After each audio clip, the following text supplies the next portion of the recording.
मुझे एक video editing laptop लेना था, लेकिन सारे चिल्लर जमा करने के बाद मेरे पास सिर्फ 40,000 का बजट था। आपको ये पता होगा आज के टाइम पे 40,000 में सिर्फ छिलका मिलेगा, वीडियो एडिटिंग लैपटॉप नहीं मिलेगा। फिर मैंने और थोड़ा जुगाड़ लगा के ये ले लिया। This is my dream laptop Victus by HP Ryzen 5600H। और इस डब्बे के अंदर से निकला ये, और इसके साथ में ये मस्त वाला चार्जर आता है, एकदम पावर बैंक जैसा दिखता है। और कई लोग कंप्लेंट किया कि ये जल्दी हीट अप हो जाता है। सच बात है, जल्दी हीट हो जाता है ये। तो मेरा बोलना ये है कि जब ये हीट हो जाता है ना तो उसको मत छुओ, वहीं पड़े रहने दो। और ये लैपटॉप का वेट है 2.3 kg, और 2.3 kg थोड़ा हैवी लैपटॉप है, हाथ में ऐसा लेके चलना थोड़ा मुश्किल हो जाएगा आपके लिए। और क्योंकि ये वीडियो एडिटिंग लैपटॉप है तो थोड़ा हैवी होना तो बनता ही है। तो अगर इसे कैरी करना है, यूज द बैग।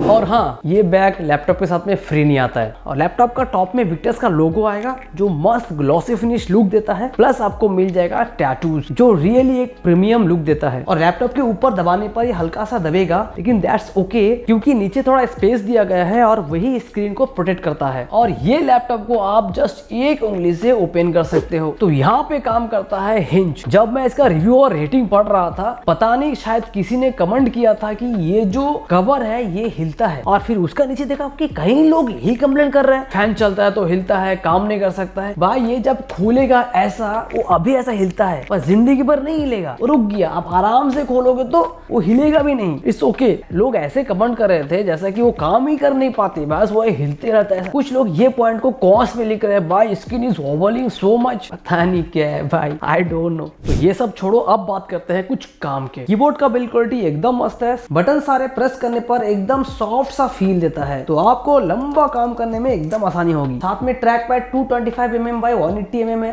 तो काफी बड़ा स्पेस दिया गया है। और विक्टस का ट्रैक पैड पेविलियन से भी बड़ा है। ट्रैक पैड भी बड़ा सॉफ्ट है, कंफर्टेबल है और आसानी से सारे काम कर सकते हैं, जूम इन जूम आउट। और क्योंकि ये गेमिंग लैपटॉप है तो बैक लिडेड कीबोर्ड होना तो मस्ट था।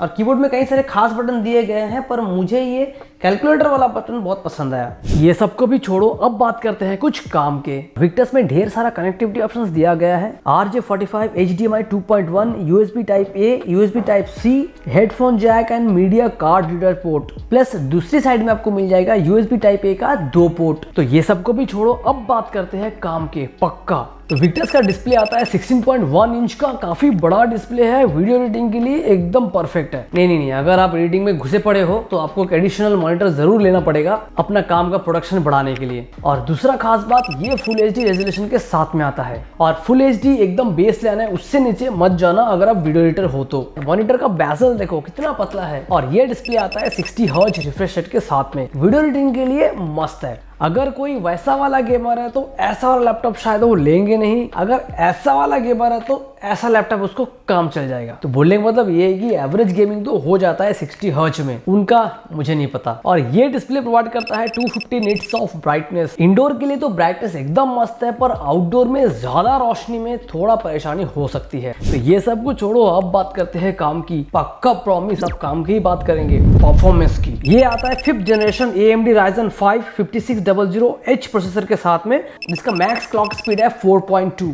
इसमें 6 कोर्स है और 12 थ्रेड्स है, तो परफॉर्मेंस वाइज परफेक्ट। और बात करें रैम की, इसमें आता है 8 GB का रैम, और ये है 8 GB DDR4 रैम, और इसका स्पीड है 3200 MHz।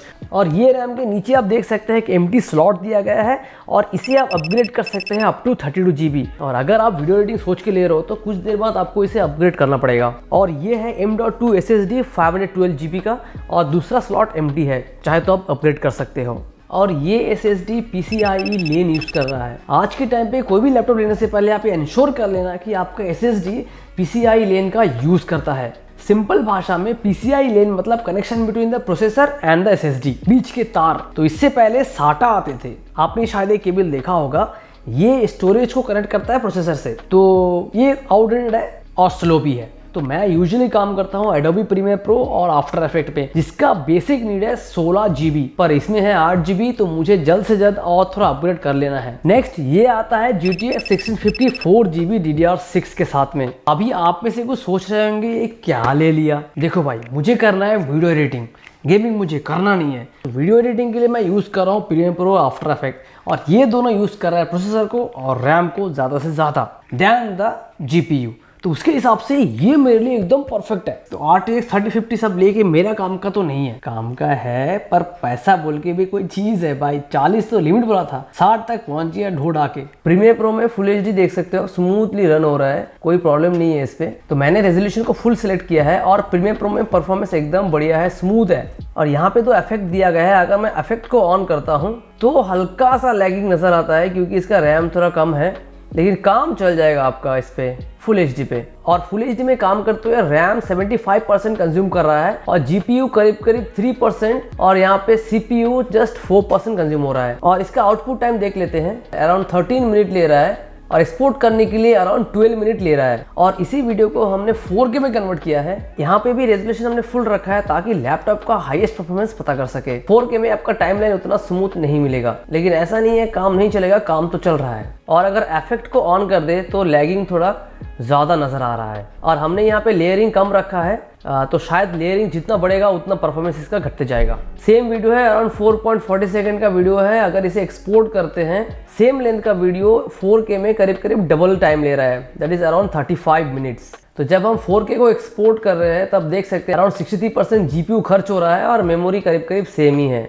तो यहाँ पे प्रीमियर प्रो GPU का इस्तेमाल कर रहा है जब एक्सपोर्ट कर रहे हो। तो अगर आप आफ्टर इफेक्ट में काम करना पसंद करते हो तो भी ये काम कर लेगा, जबकि आप रेजोल्यूशन हाफ दिया है, अगर फुल दे दे तो थोड़ा लैगिंग होगा, लेकिन ये काम बढ़िया से कर लेगा। काफी सारे लेयरिंग के बावजूद भी ये काम कर रहा है, तो that is a good point. और बात करें फोटोशॉप की, आप जितना मर्जी उतना लेयरिंग कर लो, कोई भी फर्क नहीं पड़ने वाला है। पीसी को जरा से भी क्या को नहीं करेगा, क्योंकि जब आफ्टर इफेक्ट चला सकता है तो उनके लिए ये फोटोशॉप क्या चीज है। और थर्मल सोल्यूशन के लिए यहाँ पे दिया गया है 2 बड़ा फैन एयर इनटेक के लिए, और यहाँ पे 2 हीट पाइप दिया गया है, और एग्जॉस्ट के लिए यहाँ पे वेंट दिया गया है। तो मैं कहीं पे विक्टर्स का टीयर डाउन देख रहा था और वो बंदा बोल रहा था कि पोस्टर में तो विक्टर्स से पता है कि 4 पाइप दिया गया है, लेकिन एक्चुअली में यहाँ पे 2 पाइप दिया गया है। और ये जो रॉन्ग मैसेज है ये जो देखने वाला है उसमें भी जाता है। तो एक्चुअली जो कंपनी है वो अपना टॉप वेरिएंट का पोस्टर निकालते हैं और वही छाप देते सब जगह। तो विक्टर्स का वो पोस्टर था RTX 360 के लिए और ये है GTX 1650। तो परफॉर्मेंस उसका ज्यादा है, उसको ज्यादा पाइप चाहिए होगा, लेकिन इसके लिए तो नहीं चाहिए, तो इसको कम पाइप चलेगा, तो इसीलिए 2 पाइप काफी है इनको। और बैक कवर में यहाँ पे पैड दिया गया है चार्ट टॉप, जिससे लैपटॉप थोड़ा ऊंचा रहेगा और ताकि एयर फ्लो सही से बना रहे।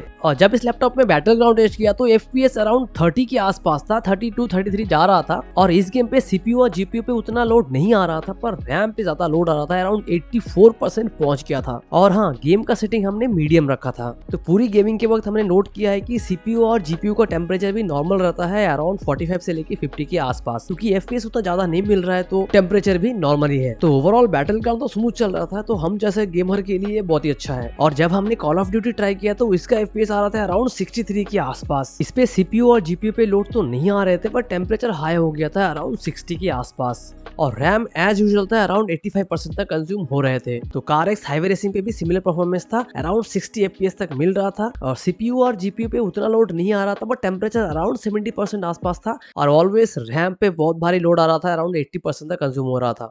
ओके, ये सब को छोड़ो, अब बात करते हैं कुछ और काम के। विक्टर्स के साथ में आता है Windows 10 और इसे आप अपग्रेड भी कर सकते हो, और ये OS लाइफ टाइम के लिए फ्री है। तो मैंने अपने OS को तुरंत Windows 11 में अपग्रेड कर दिया। और सच बात यह है कि Windows 11 में काम करने के बाद में Windows 10 हमको उतना मजा नहीं आता। अगर आप अपग्रेड नहीं किया तो कर लो, मजेदार है। और विक्टर्स का ऑडियो लेवल ठीक ठाक है, बस काम चलो बोल सकते हैं, क्योंकि अगर आप रियल म्यूजिक सुनना पसंद करते हो तो लैपटॉप पे तो होगा नहीं, वो तो अब हेडफोन में या तो स्पीकर में जाता है, तो उसे कंसिडर करना बेवकूफ़ी होगा। और एक्चुअली मुझे पसंद था Asus ROG Strix G17, उसमें Ryzen 7 4800H का प्रोसेसर दिया गया है, मस्त है। लेकिन उसमें एक पंगा था, उसमें वेबकैम नहीं दिया था। तो हम बोला यार इतना भारी भरकम लैपटॉप ले रहा है विदाउट वेबकैम, मज़ा नहीं आएगा। तो फिर मैंने ये ले लिया, और दाम भी कम थी और मस्त भी है। अभी तक जितना सारा ज्ञान पेला है सबको अगर ध्यान में रखे तो ये एक बात तो पक्का है, ये लैपटॉप वीडियो एडिटिंग के लिए मस्त है फुल HD में, और एवरेज गेमिंग ओके। अगर आप एक पावरफुल लैपटॉप ढूंढ रहे हो 50,000 के आसपास, दिस इज द वीडियो। और इसे अगर आपको अपग्रेड करना है प्रीमियर प्रो और आफ्टर इफेक्ट के लिए जो उसमें 4K वीडियो एडिटिंग हो, तो ये रहा ये वीडियो, कैसा इसको अपग्रेड करना है देख लो। 4K वीडियो एडिटिंग एकदम मक्खन, जाओ अपग्रेड करो भाई।